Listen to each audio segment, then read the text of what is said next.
What's up, y'all? It's your girl Sasha P back at it again, bringing you real gardening, good food, and entertainment.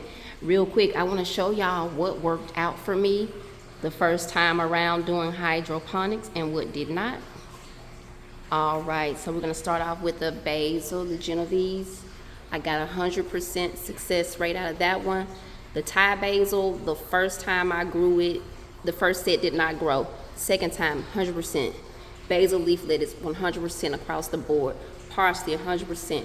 Arugula, it did not grow, but I am going to replant. Butter crunch lettuce, delicious, 100%.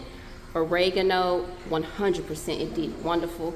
The pak choi, the first time I planted it, it did not work, but the second time I got it 100% and I got harvest from it. Garlic chives, they did not work out.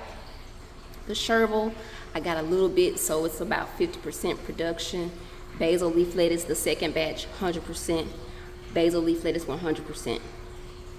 All right, and then I also did Georgia Southern collards, which I don't have that on the board, but it did do 100% production.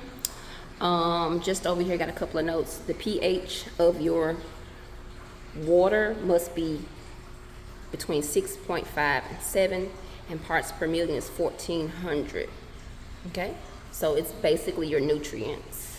I'm still learning about that, but yeah, this is everything that I planted on my first time.